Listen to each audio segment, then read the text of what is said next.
loud. Allora ci siamo. Gina, are we live streaming on Facebook right now? Can you see that? There's a notification that we are streaming, and There I you are. will double check.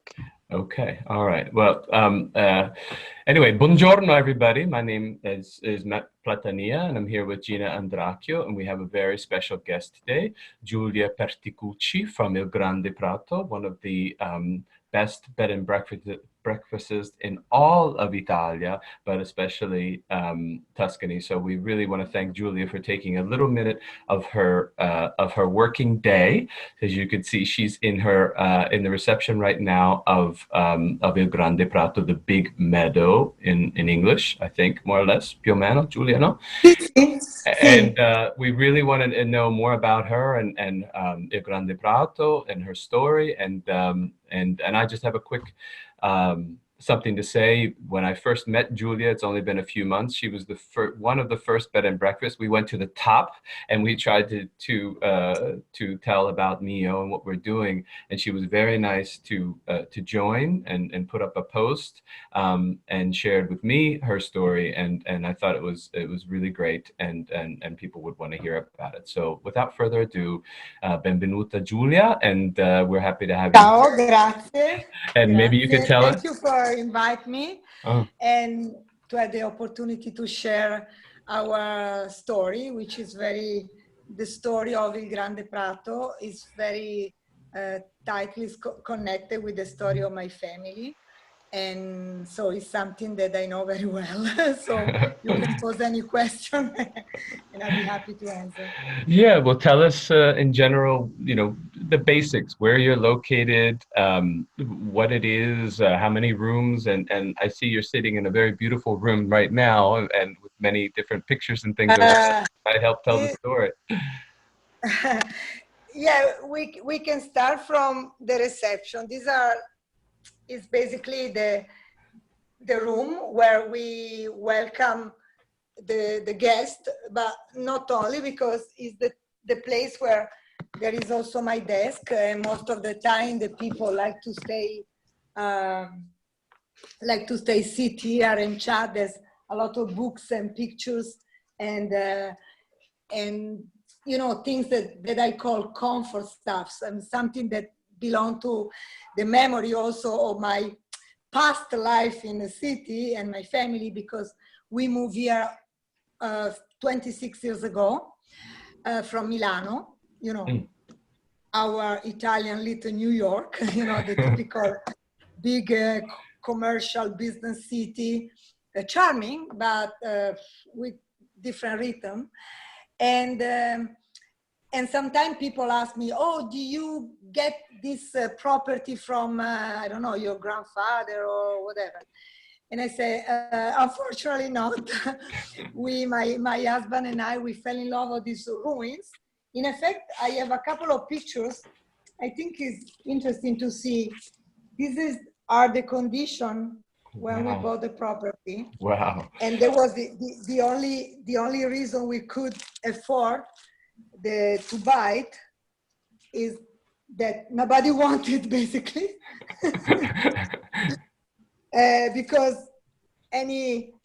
everybody local could know in advance the amount of work and money and efforts necessary to transform this abandoned farm since the 60s. So when we bought it, it was already 30 years that the owner still cultivated the land around, but the farmers left in the 60s because the economy changed, the system of agriculture also. And so they were basically folding the walls, the old walls, in an incredible position for little money. But then the process started. And to try to make long story short, I mean, along these over 25 years, we transform into we call a bed and breakfast, but in reality, it's like more, I will translate in a farm holiday inn, Yes. Because we serve. Agriturismo. Yes, Vito, come for a second. Just for a second. I want to show This is the second half of the apple, you know. Ciao. This Vito, Oh, my husband. I don't want to take any credit or debit full for what we did. It's like we did absolutely half of the job. We were very young in the beginning, now of course way less young. But it was a family project because my husband is an advertising photographer, still life. Oh. And I was a copywriter in Milano. But both, we have like a secret, you know, sogno nel cassetto, you know, the expression. I don't know if it's the same. How do you say in English something like this? Secret dream? Maybe? Secret dream, something. Hidden Okay. dream? Maybe hidden dream? Esatto. And for him, it was to be mostly like a carpenter, somebody who built things, because was both we've been doing ephemeral jobs, you know. Yeah, without And your we hands. had to be more Yeah. But in a way, when we come to this project, it was, and still, if he will take the responsibility of the, let's see, the hardware, I mean the buildings and everything connected, which is a lot. Every day there's something that's gonna be fixed, and is the one, even if you live in Milano for part of the week. And me of the software, I mean, to get the way to invite people to come from all over the world. And there was a big challenging, because we start with no computer. Yeah, how did people find out about you? I mean, Tuscany in itself, and just to position, I'll show. We start on the, just a sec, puoi chiudere la porta? Imagine that we start on the, we start on the 94. Did you hear me? Okay. Yeah. In the 94, there was no internet, basically, just the beginning. And I remember printing so many dépliants, like we saw folder, and mail it physically, okay? Because I was and I knew a lot of my colleagues helped me in a way to promote the idea to transform this place in something appealing also for Milanese people, or people that, yes, want to stay in the countryside with some little comfort, especially with some, because in the beginning, 80% of the guests were Italian. Yeah. Italian families with kids. In a way, we grew up with other guests, because in the beginning also we had the kids very little, and we started a program of summer camps for kids, holidays like grandparents and children, a lot of didactical ideas. Wow. And so there was the news, you know, journalists need an idea to make you different from the other 1,000 already farm transformed that was in Tuscany also at that time. Now it's even more and more and more necessary to have a certain specific public or offer your services in a certain way. But maybe the interesting intuition, even if you still consider we are beginners, because it's something that you learn day by day, the evolution of the society. It's very interesting. I mean, I study anthropology, but believe me, I learn much, much more being a host than study on the books of Margaret Mead or whatever, you know? Because the work. You could write your own book now. You could probably write your own book. Sometimes I'm very tempted, and every winter I say, oh, now I have more time. I can start my book, because there's a lot of funny memories, and fortunately most of the memories are good memories. Of course, we had some struggles, because it's not the mulino bianco, you know what it is? Like the mulino bianco family, you know, everything's perfect. The pasta, yeah. Oh, the cookies. The pasta where everybody know. Yeah.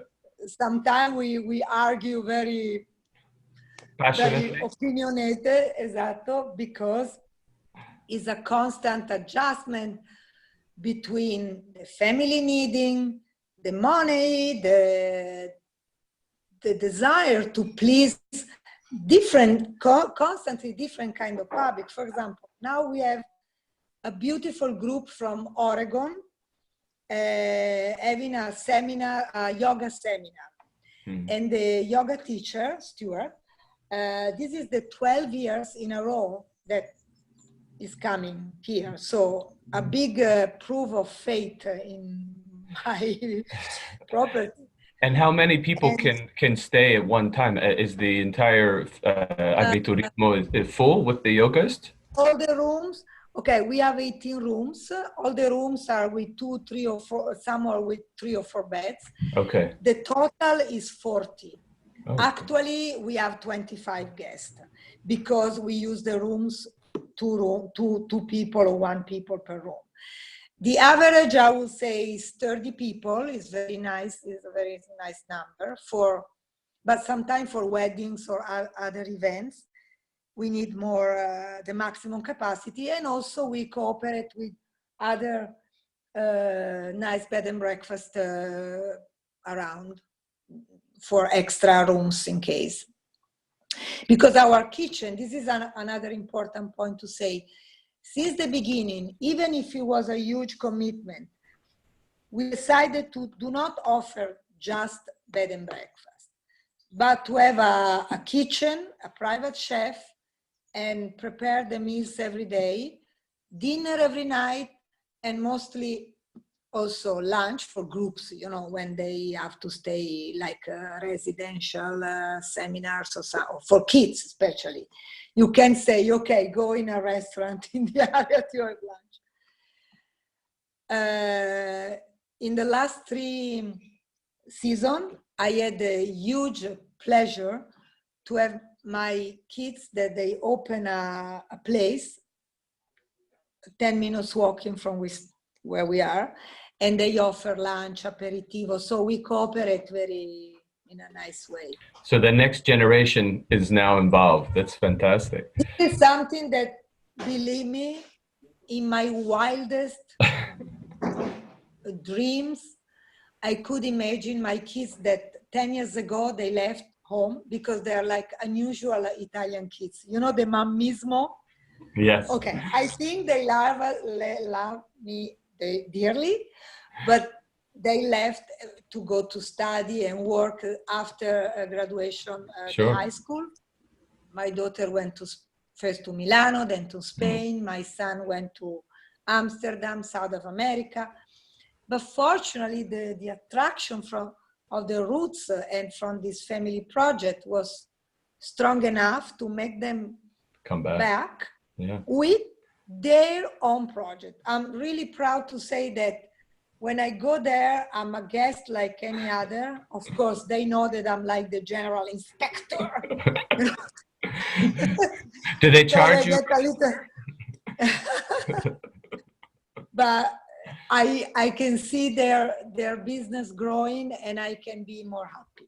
Okay. And what about the region itself? So I just showed the map of where Il Grande Prato is. So it's about, what, an hour or so I think that southwest? we are like blessed because we are right in the middle of Tuscany. Yeah, so you really are. From here, by car, but also by train, if you have the opportunity, you can reach the main art cities, like for instance, Firenze. Mm-hmm. I want to call the cities in Italian, you know, because sometimes, of course, the tourists say, I don't see Florence in the map. Okay. And it's Firenze, you know, Siena with 1 N. But I understand because, you know, Italians call Parigi Paris. So yeah, there's always something lost in translation. So we are in between, like 40 kilometers, what it is over about 20 miles. How much it is 40 kilometers? About 20 miles, yeah. 20 miles from Firenze, Siena, Pisa, Lucca, and we are right in Chianti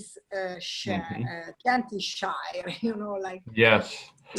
Like the Bourgogne, the Bordeaux region in France, or this is the Chianti region? Esatto, the Chianti, I think that everybody know or already test one time. The Chianti wine is one of the most prestigious, and the landscape, believe me, is breathtaking. And still, after 25 years, every time I travel, I think, wow, this is like a miraculous region. And look, you see, fantastic, in the map, you can see we're only 1 hour by the Tyrrhenian coast. Yeah. So you can do like, and the Cinque Terre, which is another highlight, is not in Tuscany, but right at the border of Liguria. And there's an Elba Island, there's islands that you can reach by ferry. You can do also day trips. So Mountain, you can go to ski, and lakes to fish. It sounds like paradise. Yeah.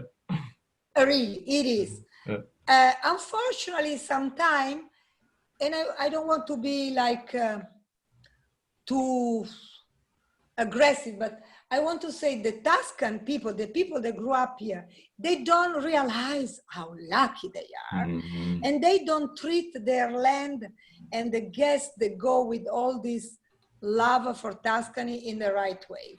So I still feel to be like an immigrant here, you know, somebody that came from, I mean, from Milano.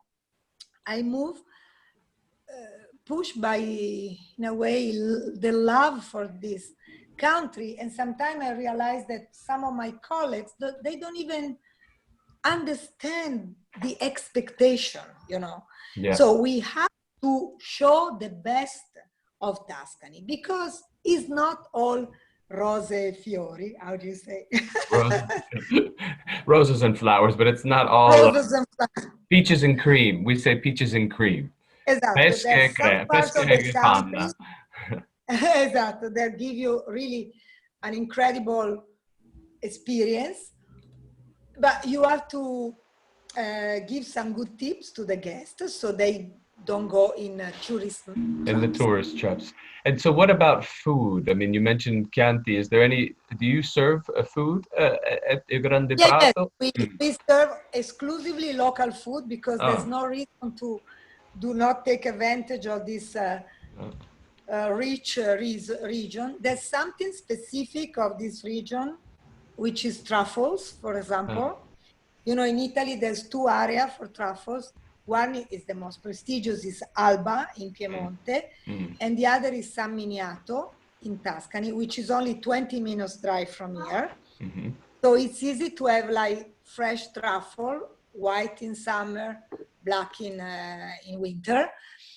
For example, another incredible thing is the pork meat, salame, which is say salame, not salami, salame, prosciutto. Depende quanti sono, or no? No? Yes, it's true, but when it's one, it's salame. Salame. And so cold meats, no? Mm-hmm. This is typical, so you can have fantastic salame, prosciutto, and also some variation of salame, like for example, one specific called finocchiona, which is a salame with fennel seeds. Then the meat, the beef meat for the steak, the famous steak is called La Fiorentina, that I think everybody knows. But not only that, we have vegetable, fruit, and only in this side of the region, we don't serve fish, you know, but along the coast, there's plenty of fish. We are used to serve, for example, I can tell you the menu, today, so I make Tell us today's menu. Okay, today menus for lunch. For lunch, usually lunch is mostly vegetarian because it's light and there's so many options. And the meat only for dinner. This is like a choice, you know, for do not over protein, especially for yoga, okay. But it's always available if somebody wants it. But in general, okay, we had a beautiful soup, like a velouté of porri, which is kale, how do you call porri? The white long Onion, peel, no, maybe maybe leek. scallop. I think it's leek soup. Leek. Sì, L-E-E-K. esatto, gnocchi, sì, leek soup, porri, zuppa di porri, cold, I mean, not warm, because the temperature today is almost 27, let me see, 26 degrees That's hot. Celsius. Yeah. No, it's right. I mean, Yeah. it's like supposed It's to be mid 85, June. 90. Yeah. See, but there's a lot of shade and a little breeze. So this is what we expect for mid-June. And inside the rooms are the very thick walls, so no aircon necessary for in general. So after that, there was another fantastic, unique things is the zucchini flower fried. Yeah. Fiori di zucca fritti. Delicious. Delicious. Then, because the guest and my family, we had the same menu. Because of course, we had the same. When the chef prepared the food for the guest, we had the same menu because it's good. And then we had like a leaves of radicchio stuffed with kind of ricotta cheese. Oh, bravo, esatto, perfetto. But not stuffed. They were just light with a pastella and sì. And then we have this radicchio with the cheese and some herbs on top, and cherries and strawberries. So sounds delicious. And bread, of course, bread, wine, and then we also offer some not alcoholic drink made with some fruit and vegetable and water, you know, very healthy, I think. Very healthy.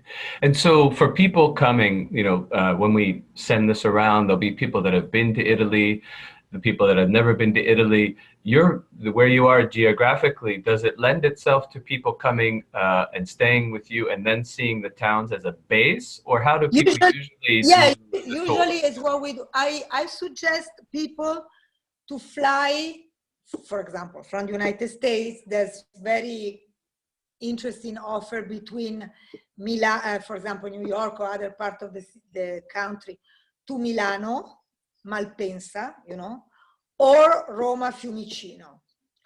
What I strongly suggest is to do not rent a car as soon as they arrive, but try to deal with the airline to get to Firenze or Pisa, because it's a big stress, you know, to drive out of the Malpensa airport and do the 300 kilometers. Is like a video game or highway. You get exhausted to the place. If there's two options, there's a fast train, fantastic fast train that take you from Milano Malpensa to Firenze Santa Maria Novella in less than 2 hours. Then you can take either a local train or rent a car in Florence, or we can send a shuttle to pick them up. Same things to Roma. So I suggest to rent a car because that give you more freedom to explore the region. But I think it's much better to rent it at the airport or the train station in Firenze or in Pisa. Esatto. Great. What you're showing now is what the map doesn't show is how much traffic they can find to reach the two cities. The two cities, but I mean, it's still a long train ride from Milano. So maybe, you know, fly into Milano and then take a plane to Florence, and then it's no problem. I think that if you plan that at the time that you book the flight, it's really nothing, maybe 50 euros more, but even less. Yeah, it's very cheap. If it's you so close. let's see, For example, I don't know, New York to Milano to Firenze, or New York to Milano to Pisa, it's really, I think it's really inexpensive, and then you can rent a car at the airport. Yeah. And so I'm showing now that where I found you originally, where we found you originally was on TripAdvisor and also Airbnb and all of the websites. And so this sums up what people say about you. But what do you think your guests leave Il Grande Prato with? What type of feeling, what type of emotion, and what would they say about you? Well, what feedback do you personally get? I try to say something without to brag, and I want to be like as modest as possible, but it's sometimes they are so generous in review and in knowledge. I mean, that really make us emotional, because I don't know, we try to be spontaneous. We really like people. I think that there's like a special, I don't know, filter at the gate. So taking out the negative person, because it's very rare that I face people with, you know, unhappy or with too much stretch. But I respect, I have a nice consideration the fact that the people come in places like this because they are living stressing life. They are coming from big cities.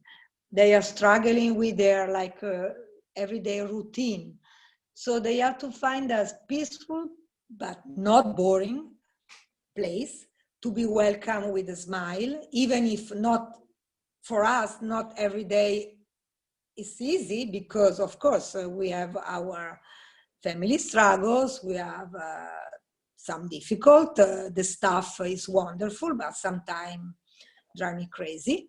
So it's, you know, it's a normal, but the problem is my family is like in a display window, you know, because we live together with the guest, even if we have one little private spot just in front of the reception where we gather. And so the main compliment that I receive from the guest is, you make us feel like part of a family. And I smile saying, okay, so you accept that sometimes I'm a little nervous, or like I do with my kids or my husband. But we really like our guests, so that's true. Well, I think that's a great compliment, and really the reason we wanted to do this interview, and we've done a couple. This is, I think, our third one, Gina, if I'm not mistaken. I mean, the whole reason of doing these interviews is to introduce people to the real Italians and people with something to offer. Yes, of course, with the bed and breakfast, but your history, everything that you just described, the struggle, and how you made it such a beautiful place that is loved by all of your visitors, is really something unique. And so, you know, I think people who stay with you want to meet you. They want to see the real Italians. For me, going to Italy, the real Italians, my friends, my relatives, that's the reason I go, not just to see the Colosseo or something. And really, we had so many good advice from the guests, because people came, of course, not only from United States, but also from nations that, thanks to Airbnb and the web, we had people from, for example, from Peru, from China, from Australia, and everybody arrived with a kind of idea of Italy and Tuscany that, of course, is not completely possible to overlap. Sometimes is higher than they suppose, because that's why I try to say, if you want to go to Tuscany, try to reach Tuscany first and then travel, because sometimes you can arrive already super frustrated because you stay in line, the highway is a nightmare, the food in the autogrill is shitty. I'm sorry for the word, I'm sorry, it's not good. But the coffee in the autogrill È vero, è vero, è vero. Quello... It's not a broad, No, sì. no, no. Because of course is not an easy country. Sometimes I reflect about, I think about why sometimes Italians, when they go abroad, they are successful, sometimes more than other people or origin. And the answer, and I would like to share with you this idea, is because the way we grew up since we are little is that nothing take for granted. For example, you are waiting for the train, you don't know if it will be in time. You order something, you don't know if that arrive, and to be in time is not a national quality. Except today, I was really in time. And so everything is always so constantly changing, from the politics to other things, that I think we develop a sense of adjustment, a sense of the capacity to adjust, to be flexible, because not every day is not the same. Yeah. You can establish a routine, neither when you're a child, and that makes you more adaptable to new situations. This is my thoughts. You What do you mentioned, think? yeah, I think it's a great theory, and I agree with you. You know, and you said that you studied anthropology, so you've actually studied your own people. I think that's an excellent insight. Myself also. Yeah, right. Well, I wanted to show one more thing. Yeah, so here, so people can find you. People can find you on various different places, but like I mentioned in the beginning, if you've been kind enough to join mi.o and also offer some discount for people that may Yes. come there. It's all described here, and I just wanted to point people, should they go to modernitalian.org, they can find I'd be very you. happy. Yeah, and they find the video, and they find a nice description down here, and then through the website, once you're on, people can chat directly with you if they have any questions, and of course send you emails through your website. Yes. Yeah. And also what we can organize, of course, I don't want to keep more time than necessary, but what I want to tell you is that we'd be very happy to organize like a custom activities. Like, for example, today, for our guests from Oregon, we are going to offer, of course, free of charge, tea tasting, because, okay, the wine, okay, the things, but there is a young lady from Firenze that opened this tea boutique, no? Okay, it's like a game of war. And she offers teas and herbal tea from all over the world. She speaks Chinese. I mean, it's very interesting. I met her, we became friends, and I say, I have a yoga group. I think they'd be interested in that. So why don't you come? And she's coming, and she will do like a little introduction, like a tea tasting, offering, of course, a tea, and there will be at 4 o'clock. And then at the sunset, another lady, which is a Nordic walking. You know what it is, Nordic walking? With the poles, yeah. For the poles. She did like a little path. I mean, she imagined a path in the garden of the property, which is 3 hectares. So she will introduce this activity that maybe not everybody knows, that there's a certain, of course, technique to learn. So she collected like 15 couple of sticks. So, and everybody will try it. So activities like this is easy for us to offer. It's free of charge and a lot of fun, I think. Giulia, that sounds wonderful. We're getting started, like you know. We just launched in the winter time, but things are going well, and I would look forward to one day coming to visit you, certainly, and maybe with other people from the group, and at least to eat there, because it looks delicious, and the countryside is beautiful, and of course to meet you. So mille grazie. We really thank you for taking time. Grazie Matteo, grazie Gina, ciao. And of course, you be always welcome, benvenuti. Okay, now I say in Italian. Please. Siete benvenuti al Grande Prato. Ciao. Grazie, grazie, ciao, ciao, ciao. Grazie. Arrivederci. Ciao. Arrivederci. Ciao Gina, ciao. Ciao.